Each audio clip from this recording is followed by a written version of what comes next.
cewek ditanya pendapatnya setuju apa enggak dilamar oleh seorang perempuan, maka jawaban iyanya seorang perempuan itu adalah diam.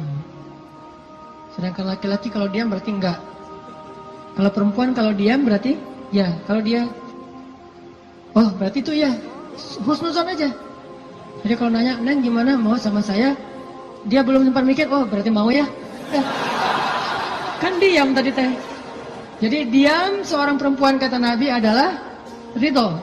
Diamnya adalah ridho. Karena kalau dia tidak ridho, dia mungkin akan merespon dengan bahasa-bahasa yang baik.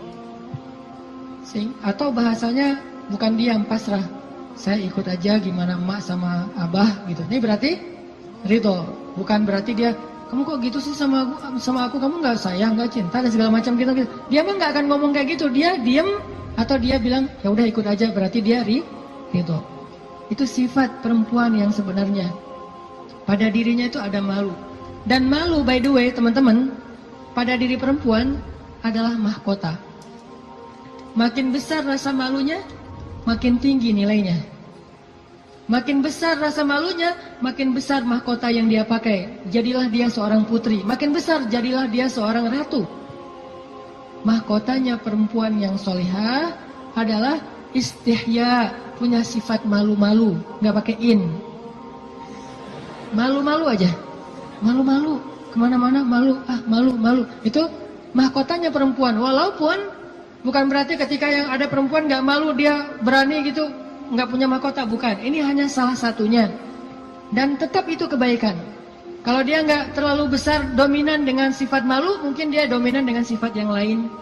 Tapi yang jelas sifat malu ini kebaikan.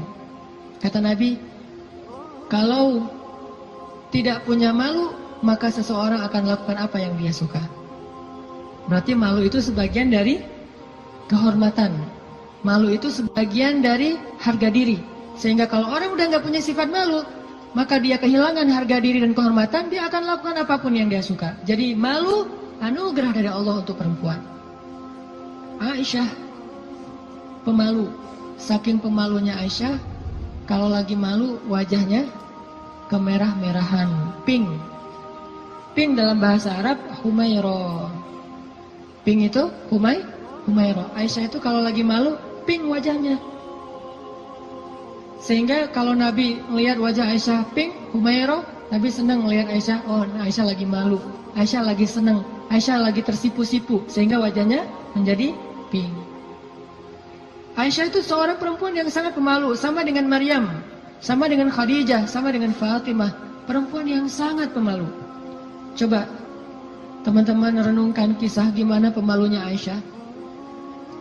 Pernah ketika Rasulullah SAW sudah wafat, kan Rasulullah itu dimakamkan di dalam rumah Aisyah. Soalnya SOP para nabi, mereka dimakamkan di tempat mereka wafat, nggak boleh dipindahkan. Itu udah jadi SOP-nya para nabi itu.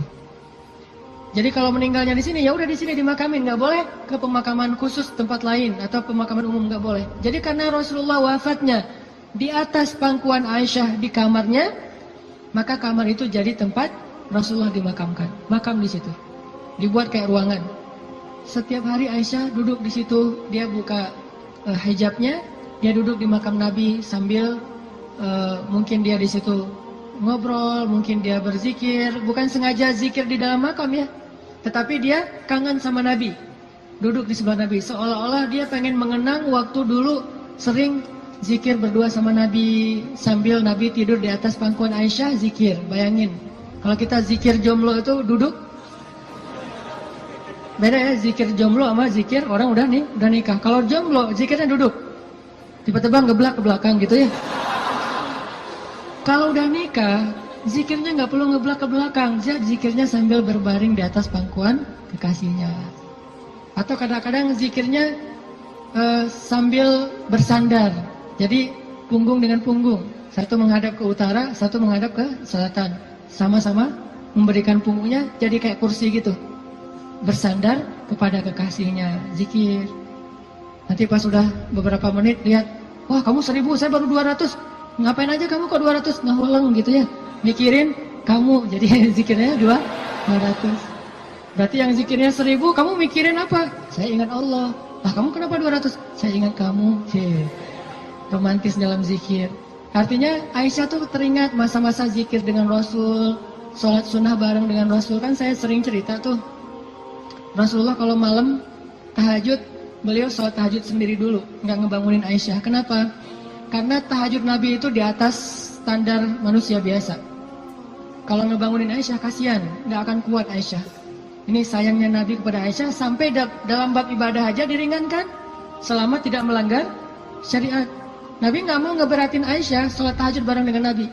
Aisyah, tahajud yuk. Hayu, kata Aisyah. 1 rakaat Al-Baqarah, Ali Imran, An-Nisa, Al-Maidah, Al-An'am. Siapa yang kuat? Nggak usah Aisyah, Abdullah ibnu Mas'ud aja pernah jadi makmum dadakan di belakang Nabi, itu hampir batal sholatnya. Wah, Nabi lagi sholat tahajud, nggak makmumin udah aja makmumin. Nabi baca Alif Lam Mim Dzalikal Kitabul La Raiba Fi. Abdullah masih antang-antang aja. Lama-lama kok udah setengah juz ya perasaannya. 1 juz, 2 juz, sampai selesai Al-Baqarah. Mulai ini Abdullah curiga nih, Masuk lagi Alif Lam Mim Ali Imran. Masuk lagi Ya Ayuhan Nas An-Nisa. Masuk lagi Al-Maidah. Masuk Al-An'am 7 juz 1 rakaat. 7 juz 1 rakaat. Kita 1 rakaat 7 surat. An-Nas, Al-Falaq, Al-Ikhlas. Dari ujung aja pokoknya 7 surat. Ini 7 juz 1 rakaat. Atau kadang-kadang kita 7 rakaat 1 surat, yaitu Al-Ikhlas terus. Asal sholat pasti Al-Ikhlas. Walaupun kalau dia membaca Al-Ikhlas itu karena cinta kepada surat itu, dia akan masuk surga dengan surah Al-Ikhlas. Masalahnya kita benar nggak sih cinta ke Al-Ikhlas? Kan kita suka pakai hadis sahabat itu ya. Ada sahabat kalau ngeimamin pasti bacanya Al-Ikhlas tuh kan. Sahabat aja bacanya Al-Ikhlas mulu. Sampai dilaporin ke Nabi, ya Rasulullah, dia tuh kalau ngimamin kurang variatif. Kurang variatif gimana? Ayatnya monoton, Al-Ikhlas saja nggak ganti-ganti. Dipanggil sama Nabi, kenapa kamu bacanya kok Al-Ikhlas saja nggak yang lain? Ya Rasulullah, saya cinta dengan surat itu. Nah di surat itu disebutin sifat-sifat Allah. Nabi tersenyum mengatakan, kamu masuk surga karena apa yang kamu cintai. Pertanyaannya, kita gitu atau ada modus lain? Al-Ikhlas itu nggak perlu mikir dan cepat kan? Jadi bukan karena cinta banget dengan Al-Ikhlas. Ini harus jujur nih. Nabi sholat tahajud. Udah selesai tahajud, baru ngebangunin Aisyah pas witir. Jadi Aisyah itu diajak sholatnya pas witir. Aisyah, witir yuk. Kan Aisyah manja-manja gitu kan ya. Susah bangunnya, akhirnya dipercikin air di wajahnya sama Nabi. Kan saya sering bilang, percikan air ke wajah calon kita. Kalau belum ada, latihan pakai guling dulu. Guling di latihan. Biar pas mercikinnya itu enak gitu. Kalau ini ada lebih rezeki sedikit, beli nano spray. Kan enak tuh, malam-malam nano sprayan. Jadi masuk ke pori-pori langsung segar gitu. Nah, artinya Rasulullah memercikan air ke wajah Aisyah. Ayo Aisyah tahajud. Akhirnya witir bareng.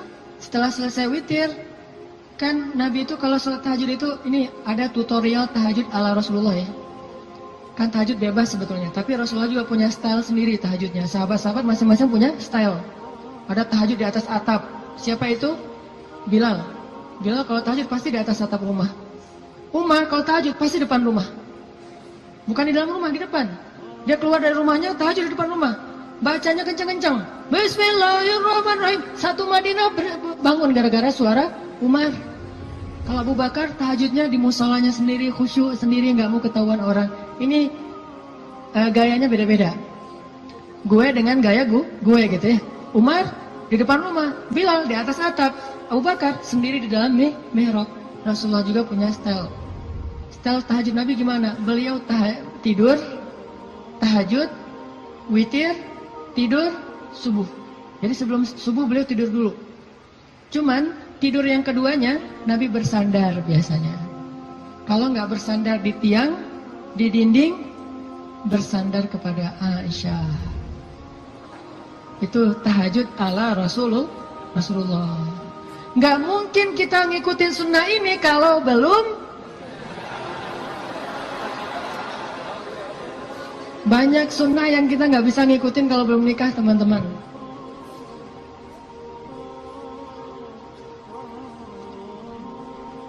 Ya, waktu jam 11.25. Sebentar lagi ya, 5 menit aja lagi. Ini kisah Musa. Lanjut ya, dipotong ya.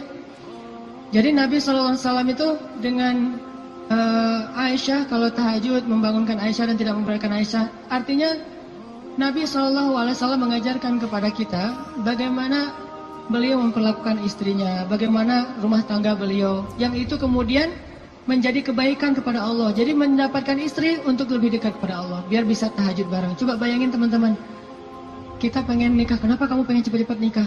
Karena pengen buka puasa berdua. Bentar lagi Ramadan nih, masa puasa sahur masih sendiri kan? Kenapa kamu pengen nikah? Pengen tahajud berdua. Kenapa kamu pengen nikah? Pengen ngaji berdua, store hafalan. Suaminya hafal surat Al-Ikhlas, store gitu ke istrinya. Kan baru hijrah, Al-Ikhlas dulu kan? Al-Fatihah, Al-Ikhlas. Nanti istrinya store. Store-nya apa? Surah Al-Isra. Ternyata istrinya hafizah. Ya, suaminya baru hijrah. Jadi Al-Ikhlas versus Al-Isra. Beda banget kan? Al-Ikhlas juga masih banyak salah, kulawahan gak lewat-lewat gitu. Atau kuliah ayyuhal kafirun gak khatam-khatam, muter. Kan la abudu ma ta'budun terus aja di situ kan? Ini karena belajar, baru belajar. Istrinya udah Al-Isra, Maryam, Toha, Qasas segala macam. Kenapa pengen nikah? Karena pengen bareng mendekat kepada Allah SWT. Itu yang Nabi Musa cari. Akhirnya perempuan itu datang menemui Musa, sebagaimana Aisyah sangat pemalu. Tadi nggak tuntas ceritanya, next time insya Allah. Datanglah perempuan itu kepada Musa bilang, ayahku pengen ngundang kamu dinner di rumah. Itu bahasa kita mah, di dinner atau lunch lah di rumah, makan siang gitu. Kayaknya sih dinner, udah sore soalnya. Makan malam di rumah. Oh iya, jalan nih. Tahu gimana cara jalannya? Musa di depan, cewek itu di belakang. Nggak dibalik, cewek di depan, Musa di belakang. Nggak.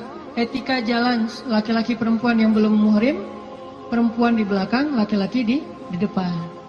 Supaya apa? Supaya tidak melihat bagaimana cara jalannya.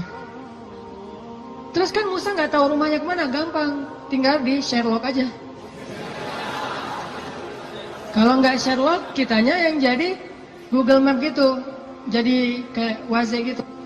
Belok kanan, turn right, turn left, after gitu. Tinggal Musa belok kanan, belok kiri. Yang penting Musanya di depan, perempuan itu di belakang. Dan itu etika yang luar biasa. Sehingga perempuan ini menyimpulkan, laki-laki ini selain kuat, ternyata amanah, nggak caper, nggak sok-sok dekat gitu. Kan kita lagi di perjalanan, daripada kamu diganggu orang biar aku jagain. Nggak, Musa itu orang yang sangat amanah. Jadi kalau belum nikah aja dia sangat jaga, jangan sampai membuat perempuan ini tercela, apalagi setelah menikah. Sampai di rumah, cewek ini ngomong ke ayahnya, ya, abah, bapak gitu ya, ya abati. Itu laki-laki itu kuat dan amanah loh. Kalau ayah butuh pekerja, kayaknya dia yang paling tepat jadi pekerja di rumah kita. Ini sebetulnya kode. Perempuan kalau ngomong dengan bahasa kayak gini, berarti dia perhatian. Kalau dia udah bisa menyimpulkan dia kuat, dia amanah, dia tepat sebagai pekerja, berarti dia perhatian. Kalau enggak, dia nggak akan ngasih komentar. Ayahnya paham, ini bahasa elegan orang zaman dulu. Kalau sekarang kan, ya pengen nikah, gitu kan, vulgar kan ya. Kalau dulu kode tuh, ya itu kayaknya cocok bekerja ke kita. Kata ayahnya, oh ya nanti ayah bicara sama dia. Ayahnya bukan menawarkan Musa bekerja, tapi menawarkan Musa nih nikah. Saya akan nikahkan kamu dengan salah satu dari putri saya. Terserah kamu yang mana yang kamu sukai. Maharnya bekerja kepada saya selama 8 tahun. Akhirnya Musa pun menikah dengan salah satu dari 2 perempuan itu. Dan perempuan inilah yang mendampingi Musa untuk berdakwah di Mesir melawan Fir'aun. Dan inilah kisah yang luar biasa. Nabi Musa mencari cinta itu untuk lebih dekat kepada pemilik cinta. Nabi Musa mencari cinta makhluk agar bisa mendapatkan cinta Allah Subhanahu wa taala. Bukan justru ketika ngedapetin cinta makhluk kehilangan cinta Allah. Ini namanya fokus. Teman-teman, pesan moral ketiga berarti adalah apa? Setelah sawa as-sabil, banyak berdoa.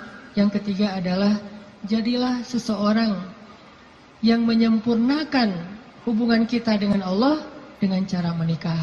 Itu maksud Nabi. Setengah dari agama itu adalah setelah kita menikah, kita sempurnakan. Gimana sempurna? Tadi itu tilawah sendiri jadi tilawah berdua, Buka puasa sendiri jadi buka puasa berdua. Tahajud sendiri jadi tahajud berdua. Bahkan ada ibadah yang kita bisa dapetin setelah menikah yang nggak mungkin didapetin kalau orang belum menikah. Ibadahnya simple. Ngapain? Goler, tidur di atas sofa sambil ngelihat istri kita rempong lalu lalang, itu pahala. Jadi gini aja. Itu sholat sunnah loh. Kalau yang belum nikah hanya bisa mendapatkan pahala itu dengan cara berwudu, sholat sunnah 2 rakaat. Yang udah nikah nggak perlu berwudu, nggak perlu sholat sunnah pun tetap dapat pahala sholat sunnah. Dengan cara apa? Pandangan suami kepada istrinya yang penuh kasih sayang, bagi dia adalah pahala ibadah. Jadi cuma ngelihat doang ibadah, tersenyum ibadah, kecup di keningnya. Bayangin, Nabi itu habis berwudu mengecup Aisyah. Bisakah kita melakukan itu kalau belum menikah? Ngecup apa?